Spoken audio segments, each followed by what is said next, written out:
Hi ವಿದ್ಯಾರ್ಥಿಗಳೇ, ಎಲ್ಲರಿಗೂ ನಮಸ್ಕಾರಗಳು. ನಾನು ಕೃಷ್ಣ ನಾಯ್ಕ್, ರಾಜ್ಯಶಾಸ್ತ್ರ ಸಹಾಯಕ ಪ್ರಾಧ್ಯಾಪಕರು, ಸರ್ಕಾರಿ ಪ್ರಥಮ ದರ್ಜೆ ಕಾಲೇಜು, ಕುಮಟಾ, ಉತ್ತರ ಕನ್ನಡ ಜಿಲ್ಲೆ.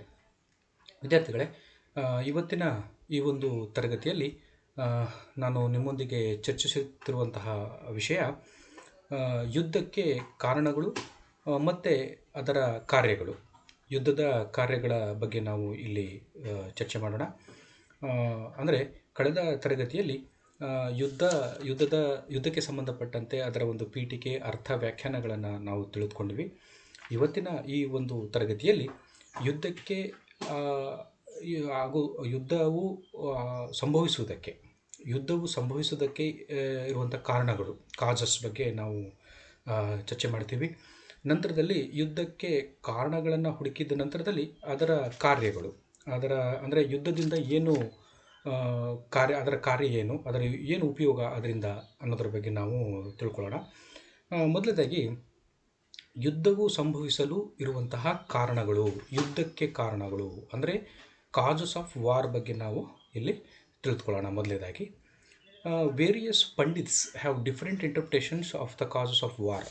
ಹಲವಾರು ರಾಜ್ಯಶಾಸ್ತ್ರಜ್ಞರು, ಪಂಡಿತರುಗಳು, ಅಂತಾರಾಷ್ಟ್ರೀಯ ಸಂಬಂಧದಲ್ಲಿ ಪರಿಣತಿಯನ್ನು ಹೊಂದಿರುವಂತಹ ವ್ಯಕ್ತಿಗಳು ಈ ಯುದ್ಧಕ್ಕೆ ಹಲವಾರು ಕಾರಣಗಳನ್ನು ಅವರು ಗುರುತಿಸಿದ್ದಾರೆ.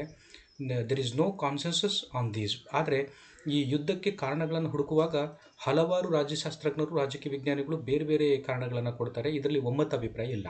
ಬೇರೆಯವರು ಒಬ್ಬೊಬ್ಬರು ಒಂದೊಂದು ಥರ ಅದನ್ನು ಹೇಳ್ತಾರೆ. ಅದರಲ್ಲಿ ಭಾಳ ಪ್ರಮುಖವಾಗಿ ಕ್ವಿನ್ಸಿ ರೈಟ್ ಅವರು ಎ ಸ್ಟಡಿ ಆಫ್ ವಾರ್ ಎಂಬ ಕೃತಿಯಲ್ಲಿ ಅವರು 1935ರಲ್ಲಿ ಇದನ್ನು ಬರೆಯುವಂಥದ್ದು.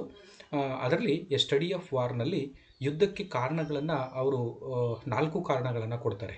ಅವರು ಬರೆದಿರುವಂಥ ಪುಸ್ತಕ ಎ ಸ್ಟಡಿ ಆಫ್ ವಾರ್ನಲ್ಲಿ ಅವರು ಯುದ್ಧ ಸಂಭವಿಸಲು ಇರುವಂಥ ಕಾರಣಗಳ ಬಗ್ಗೆ ಹೇಳಿದಾಗ ಅವರು ಕ್ವಿನ್ಸಿ ರೈಟ್ ಅವರು ಒಟ್ಟು 4 ಕಾರಣಗಳನ್ನು ಕೊಡ್ತಾರೆ.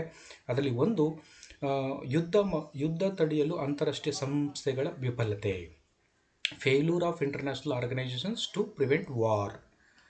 ಎರಡನೆಯದು, ಅಂತಾರಾಷ್ಟ್ರೀಯ ಕಾನೂನುಗಳ ಅಸಮರ್ಪಕತೆ ಅನುಷ್ಠಾನ, ಅಂದರೆ implementation of international laws of inadequacy, ಸರಿಯಾದ ರೀತಿಯಲ್ಲಿ ಅದನ್ನು ಇಂಪ್ಲಿಮೆಂಟ್ ಮಾಡದೇ ಇರುವಂಥದ್ದು.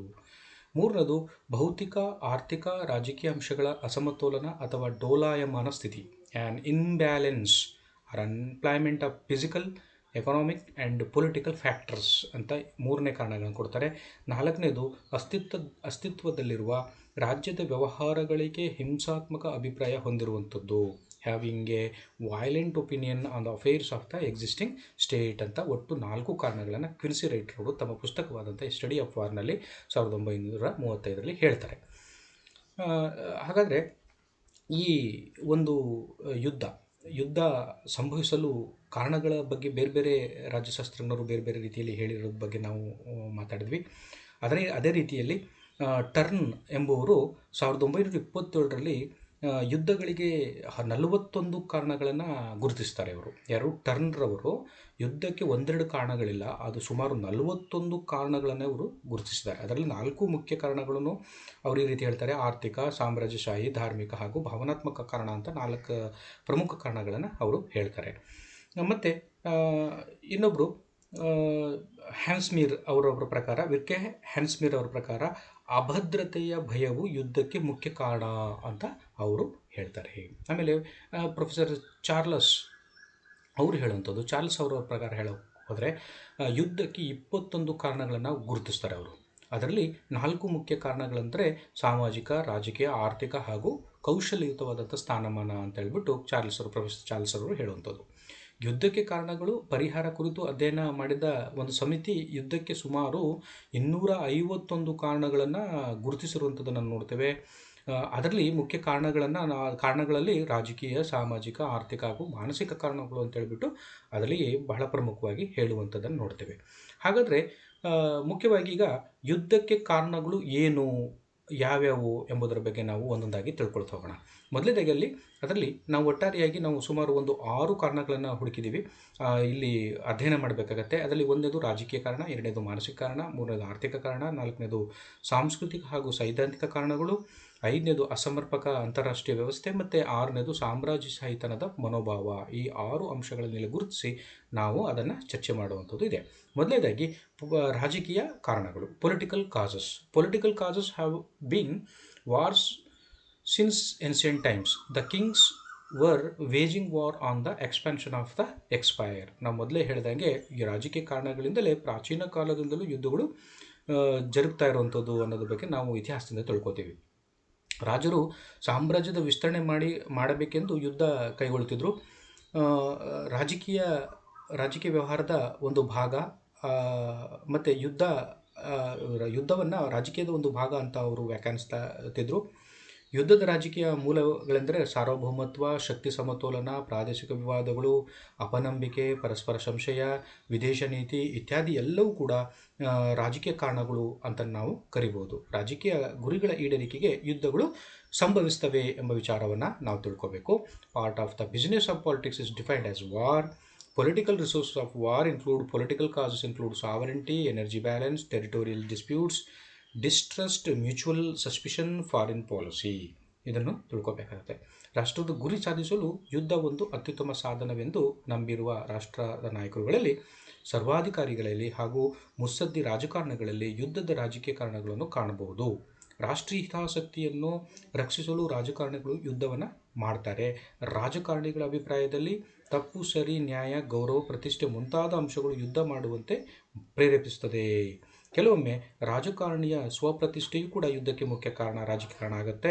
ಸಾಮಾನ್ಯವಾಗಿ ಸರ್ವಾಧಿಕಾರಿಗಳು ಈ ರೀತಿಯ ವರ್ತಿಸುವುದನ್ನು ನಾವು ನೋಡ್ತೇವೆ. ಉದಾಹರಣೆಗೆ ಚೀನಾದ ಮಾವೋ ಸೆತುಂಗ್, ಇಂಡೋನೇಷ್ಯಾದ ಸುಕರ್ಣೋ, ಪಾಕಿಸ್ತಾನದ ಅಯೂಬ್ ಖಾನ್ ಇಂಥ ನಾಯಕರು ತಮ್ಮ ದೇಶದ ಆಂತರಿಕ ಸಮಸ್ಯೆಗಳಿಗೆ ಪರಿಹಾರ ಕಂಡುಕೊಳ್ಳಲು ವಿಫಲರಾಗಿ ಜನರ ಮನಸ್ಸನ್ನು ಬೇರೆಡೆ ತಿರುಗಿಸಲು ಯುದ್ಧವನ್ನು ಮಾಡಿದ್ದನ್ನು ನಾವು ನೋಡ್ತೀವಿ.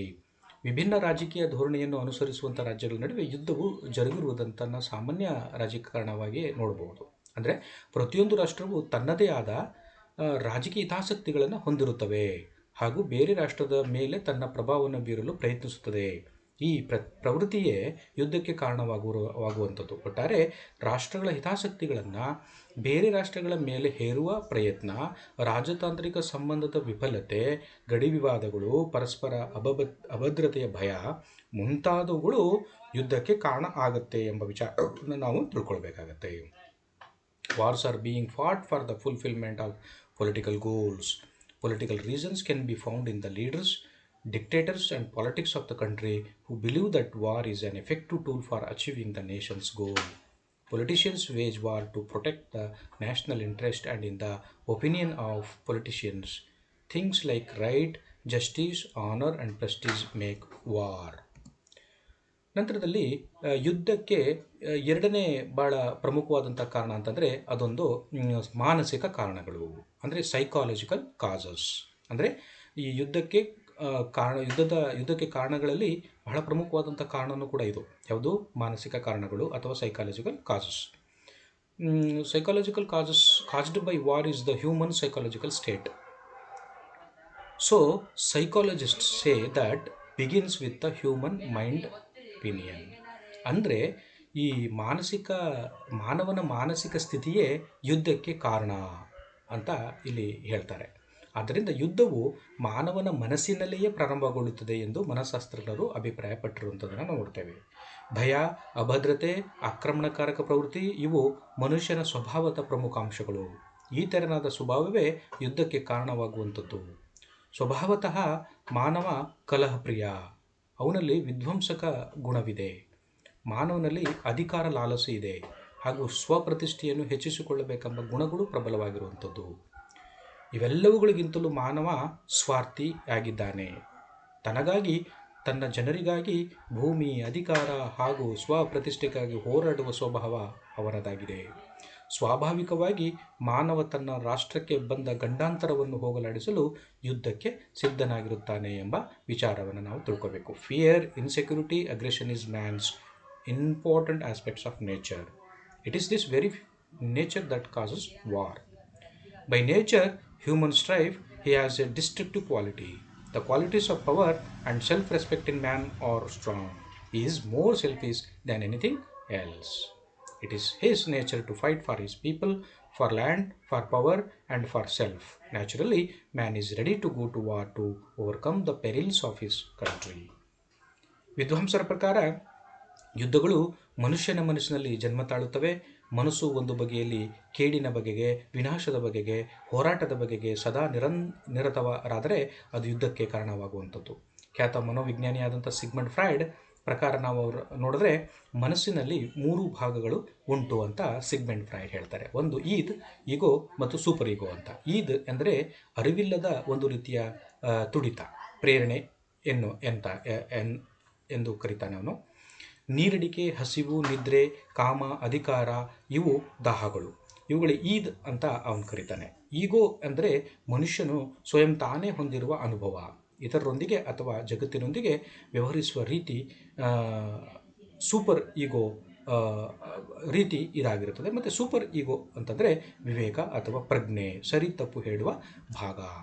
ಈದ್ ಮನುಷ್ಯನು ಆಕ್ರಮಣಗೊಳ್ಳಲು ಪ್ರೇರಣೆ ನೀಡುವುದು. ಅಂದರೆ ಮನುಷ್ಯನಲ್ಲಿ 2 ವಿಧದ ಗುಣಗಳನ್ನು ಗುರುತಿಸ್ತೀವಿ. ಒಂದು ಹೋರಾಟದ ಗುಣ ಹಾಗೂ ಇನ್ನೊಂದು ವಿಧೇಯತೆ.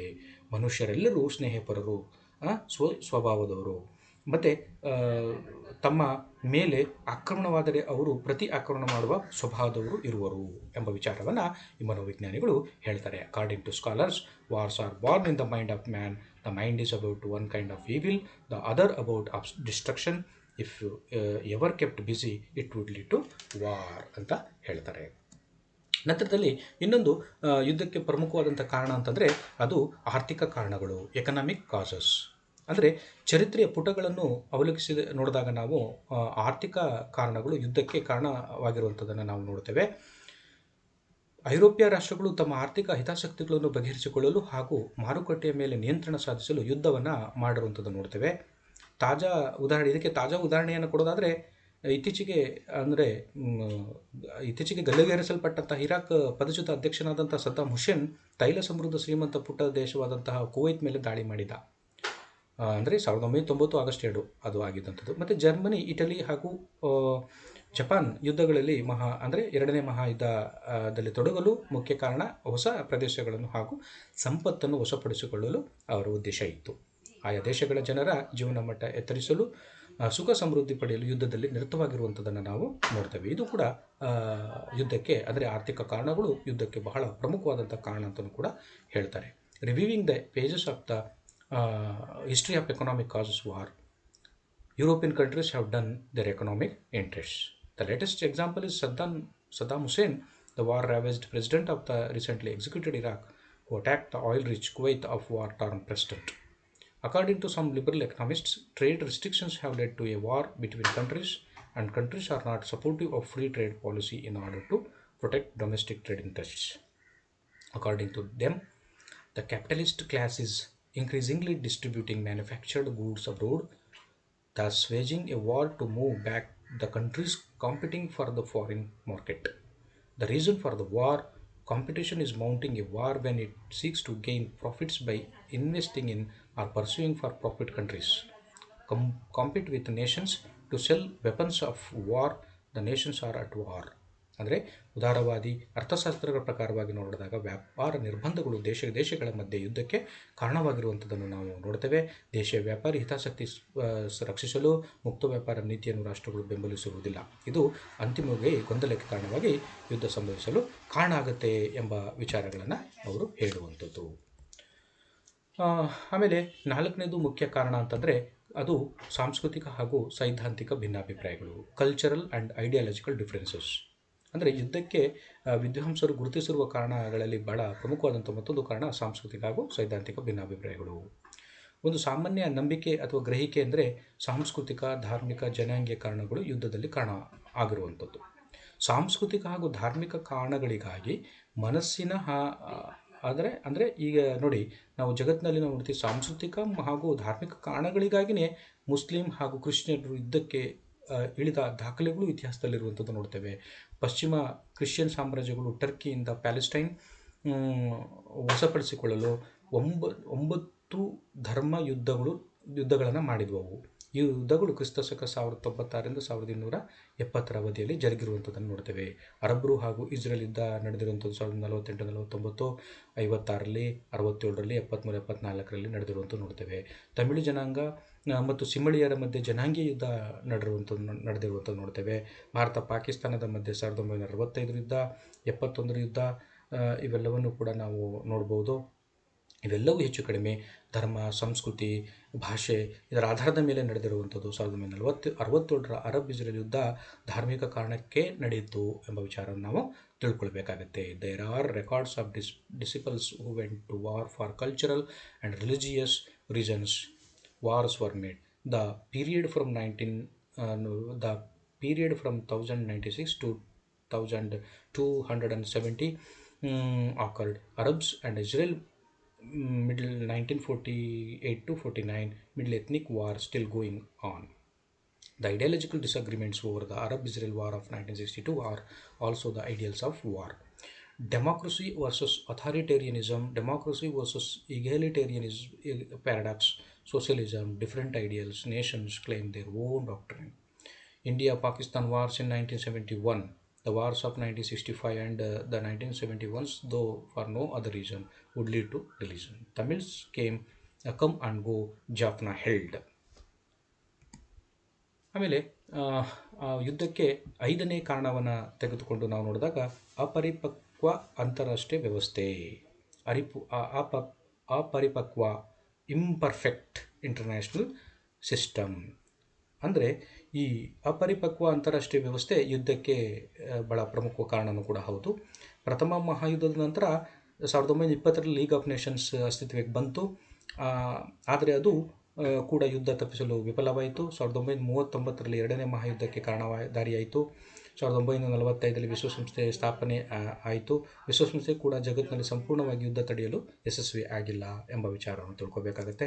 ವಿಶ್ವಸಂಸ್ಥೆ ಸ್ಥಾಪಿತವಾದ ನಂತರ 1988ರವರೆಗೂ ನೋಡಿದಾಗ ವಿಶ್ವದಲ್ಲಿ ಸುಮಾರು 160 ಯುದ್ಧಗಳು ಜರುಗಿರುವುದನ್ನು ನಾವು ನೋಡ್ತೇವೆ. ಸಣ್ಣ ಪುಟ್ಟ ಯುದ್ಧಗಳು ನಡೆಯುತ್ತಲೇ ಇದ್ದಾವೆ. ಪ್ರಸಕ್ತ ಅಂತಾರಾಷ್ಟ್ರೀಯ ವ್ಯವಸ್ಥೆಯಲ್ಲಿ ಪ್ರತಿಯೊಂದು ದೇಶ ತನ್ನದೇ ಆದ ನೀತಿ ಹಿತಾಸಕ್ತಿ ಹೊಂದಿರುವಂಥದ್ದು. ಅವುಗಳ ರಕ್ಷಣೆಗೆ ಸಂದರ್ಭ ಬಂದರೆ ಯುದ್ಧದ ಮಾರ್ಗವನ್ನು ಹಿಡಿಯುವುದರಲ್ಲಿ ಯಾವ ಸಂದೇಹವೂ ಇಲ್ಲ ಅಂತಲೇ ನಾವು ಹೇಳ್ಬೋದು. After World War I, the League of Nations arrived in 1920 but failed to avoid the war leading to the Second World War. Every country has its own policy interests in order to wage a complete war in the world. Their little wars are going. There is nobody. What is the point of pursuing a war if all countries today have independent and sovereign powers? Their decision is final. Thus, the war taking cannot be prevented immediately. Largest countries, if the war is decided, nothing can be done.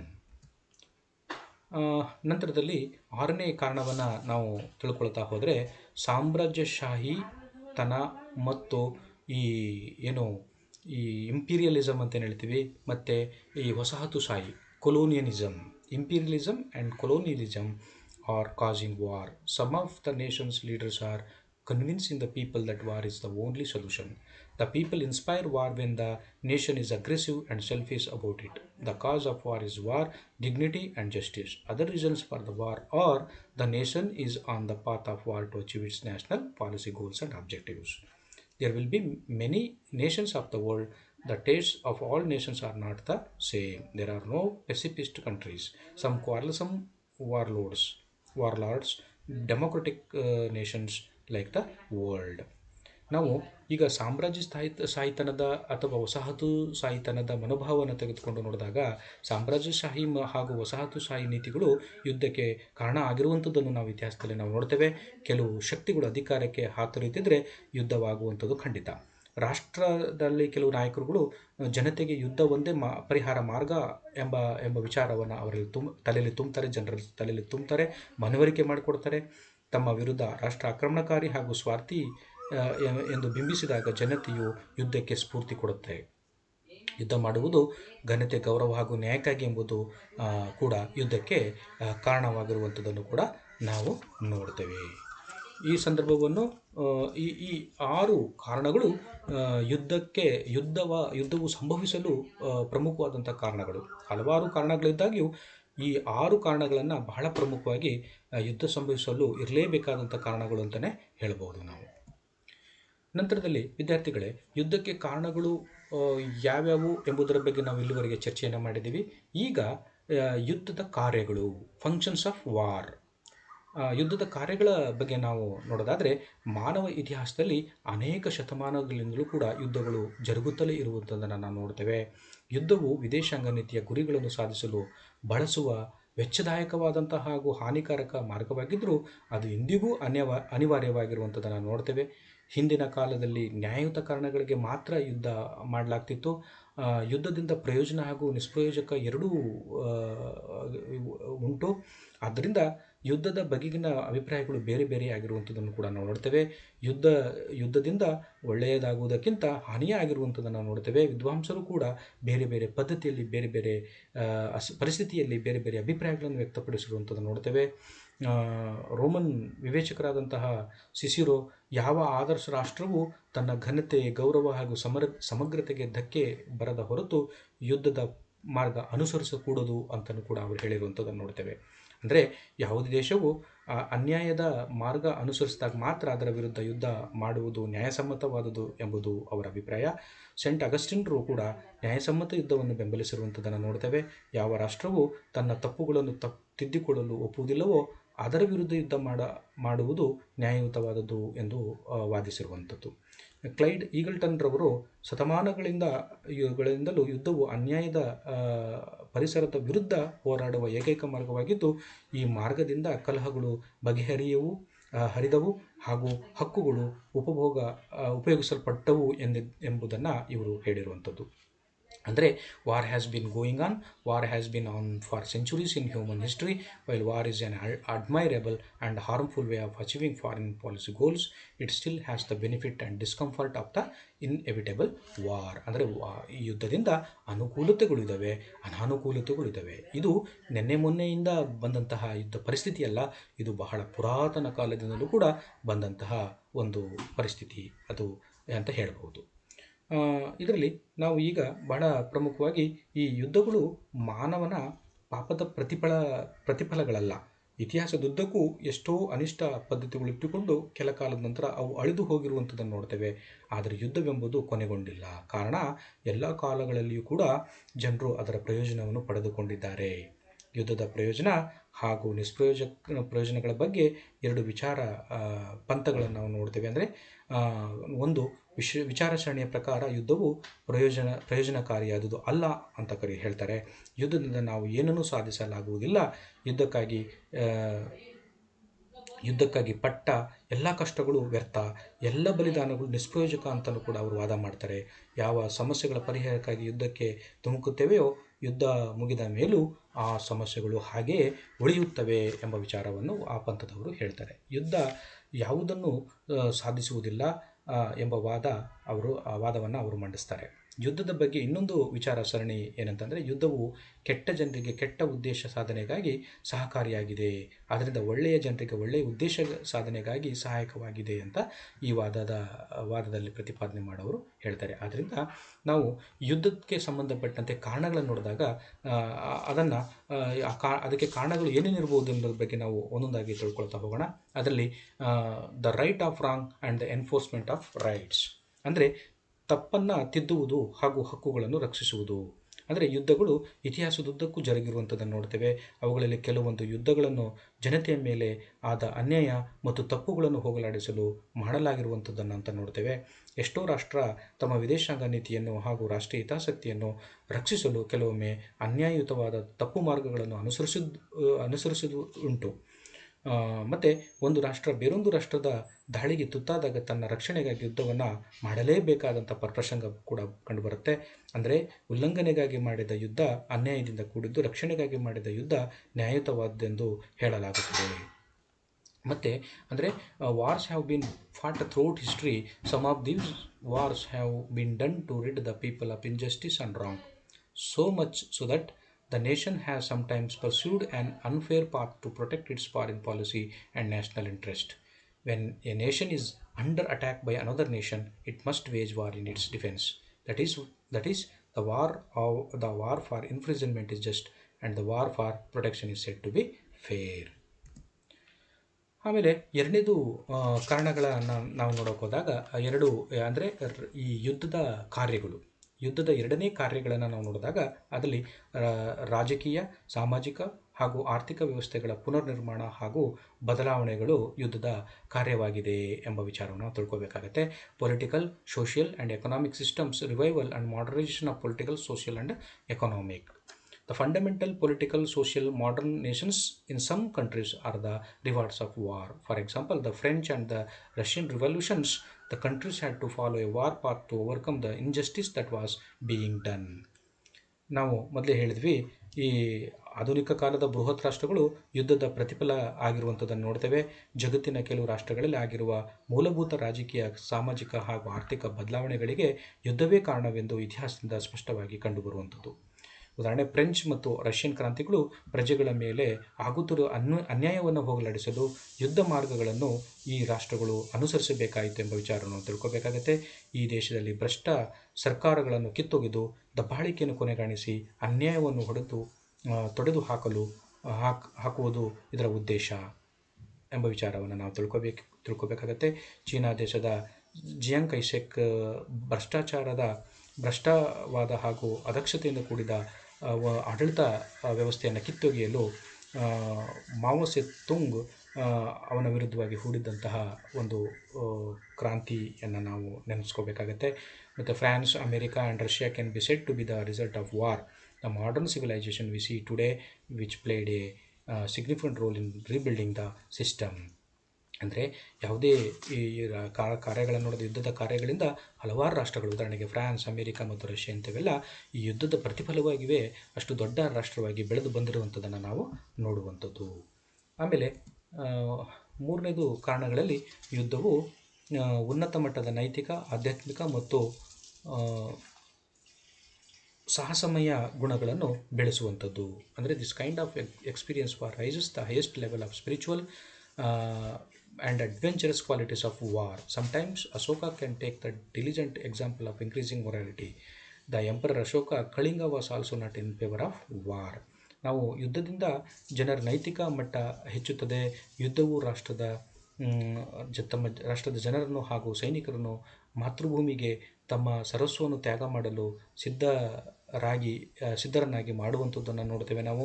ಕೆಲವೊಮ್ಮೆ ನೈತಿಕ ಮಟ್ಟ ಈ ಯುದ್ಧದಿಂದ ಹೆಚ್ಚುವುದರ ಜೊತೆಗೆ ತಮ್ಮ ಒಂದು ಶಕ್ತಿ ಪ್ರದರ್ಶನವನ್ನು ಕೂಡ ಮಾಡಲು ಇದರಿಂದ ಸಾಧ್ಯವಾಗುವಂಥದ್ದು.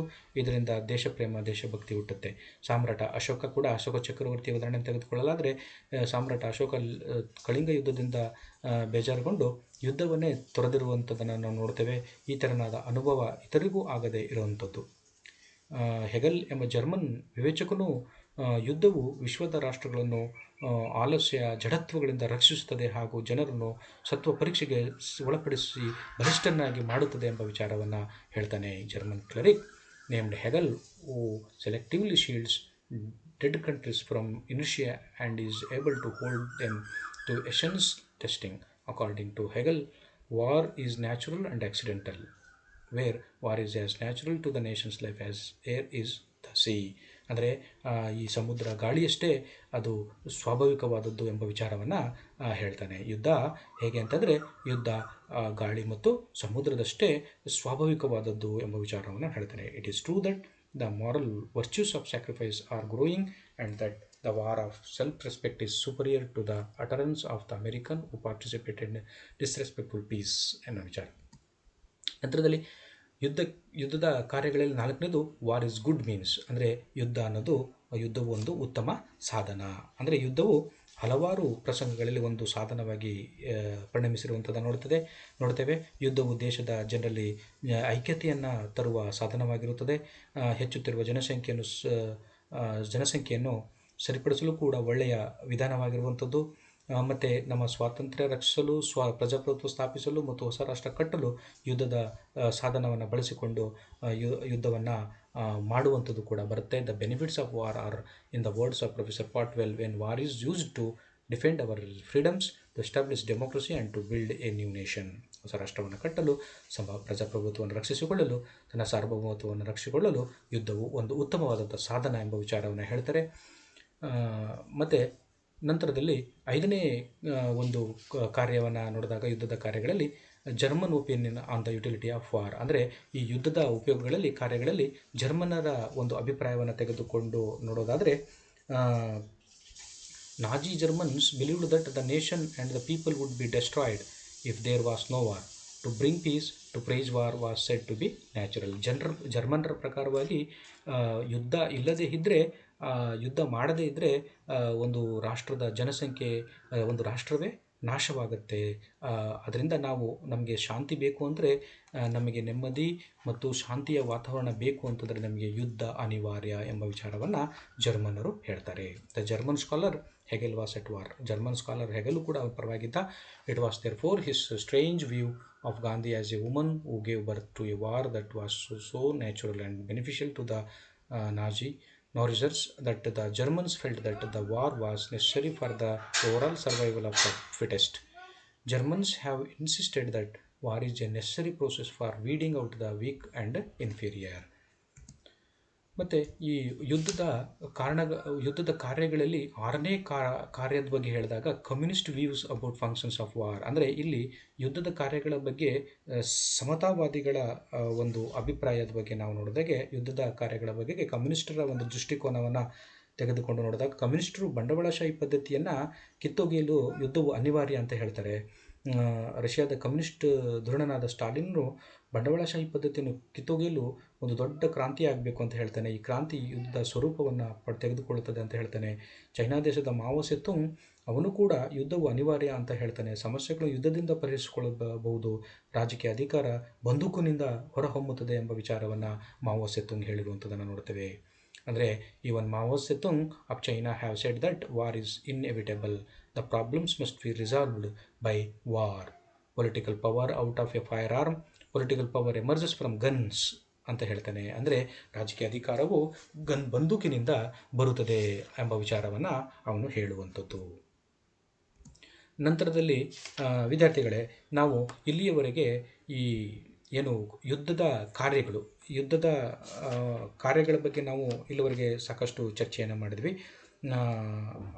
ನಾವು ಇದರಲ್ಲಿ ಬಹಳ ಪ್ರಮುಖವಾಗಿ ಅಂತಾರಾಷ್ಟ್ರೀಯ ಸಂಬಂಧಗಳಲ್ಲಿ ನಮಗೆ ಕಂಡುಬರುವಂತಹ ಈ ಯುದ್ಧ ಅನ್ನೋ ಒಂದು ಪರಿಕಲ್ಪನೆ ಏನಿದೆಯೋ, war, the concept of war ಎಂಬ ಪರಿಕಲ್ಪನೆ ಏನಿದೆಯೋ, ಇದಕ್ಕೆ ಸಂಬಂಧಪಟ್ಟಂತೆ ಯುದ್ಧವು ಸಂಭವಿಸಲು ಕಾರಣಗಳೇನು ಮತ್ತು ಅದರ ಕಾರ್ಯಗಳೇನು ಎಂಬುದರ ಬಗ್ಗೆ ಇಲ್ಲಿವರೆಗೆ ನಾವು ಸುದೀರ್ಘವಾಗಿ ಚರ್ಚೆಯನ್ನು ಮಾಡಿದ್ದೀವಿ. ಯುದ್ಧದ ಕಾರಣಗಳು ಮತ್ತು ಅದರ ಕಾರ್ಯಗಳ ಬಗ್ಗೆ ಇನ್ನೂ ಹೆಚ್ಚಿನ ಮಾಹಿತಿ ಬೇಕು ಅಂತಂದರೆ ನಿಮಗೆ ಕೆಲವು ಪರಾಮರ್ಶನ ಗ್ರಂಥಗಳನ್ನು ಹೇಳ್ತೀನಿ. ಅದನ್ನು ನೀವು ಆ ಪುಸ್ತಕಗಳನ್ನು ತೆಗೆದುಕೊಂಡು ಓದಿದರೆ ನಿಮಗೆ ಹೆಚ್ಚು ಮಾಹಿತಿ ಸಿಗುತ್ತೆ. ಅದರಲ್ಲಿ ಪಾಮರ್ ಆ್ಯಂಡ್ ಪರ್ಕಿನ್ಸ್ ಬರೆದಿರುವಂಥ international relations in transition in the world committee, ಆಮೇಲೆ ಮೈಕೆಲ್ ಜಿ ರೋಸ್ಕಿನ್ ನಿಕೋಲಸ್ ಬರೆದಿರುವಂಥ the new world of international relations, Peter Calvocoressi ಅವರು ಬರೆದಿರುವಂಥ ವರ್ಲ್ಡ್ ಪಾಲಿಟಿಕ್ಸ್ 1945 to 2000 ಬರೆದಿರುವಂಥದ್ದು, ಆಮೇಲೆ Vinay Kumar Malhotra international relations, Vandana V theory of international relations, ಇದನ್ನು ಇಂಗ್ಲೀಷ್ನಲ್ಲಿ ಬರೆದಿರುವಂಥದ್ದು. ನೀವು ಕನ್ನಡದಲ್ಲಿ ಬೇಕು ಅಂತಂದರೆ ಮಾಲೆ ಮುದ್ದಣ್ಣ ಅವರು ಬರೆದಿರುವಂಥ ಅಂತಾರಾಷ್ಟ್ರೀಯ ಸಂಬಂಧಗಳು, ಎಸ್ ಟಿ ರಾಮಕೃಷ್ಣ ಅವರು ಬರೆದಿರುವಂಥ ಅಂತಾರಾಷ್ಟ್ರೀಯ ಸಂಬಂಧಗಳು, ಎಸ್ ಟಿ ದೇವೇಗೌಡ ಬರೆದಿರುವಂಥ ಅಂತಾರಾಷ್ಟ್ರೀಯ ಸಂಬಂಧಗಳು, ಎನ್ ವಿ ಪಾಟೀಲ ಮತ್ತು ಜಿ ಬಿ ಸಿಲ್ವಂತರ ಅವರು ಬರೆದಿರುವಂಥ ಅಂತಾರಾಷ್ಟ್ರೀಯ ಸಂಬಂಧಗಳು ಮತ್ತು ಅಂತಾರಾಷ್ಟ್ರೀಯ ಸಂಸ್ಥೆಗಳು, ಮತ್ತು ಎಸ್ ಸುರೇಶ್ ಅವರು ಬರೆದಿರುವಂತಹ ಅಂತಾರಾಷ್ಟ್ರೀಯ ಸಂಬಂಧಗಳು ಎಂಬ ಪುಸ್ತಕಗಳನ್ನು ತೆಗೆದುಕೊಂಡು ನೀವು ಓದಬಹುದು. ನಮಸ್ಕಾರಗಳು.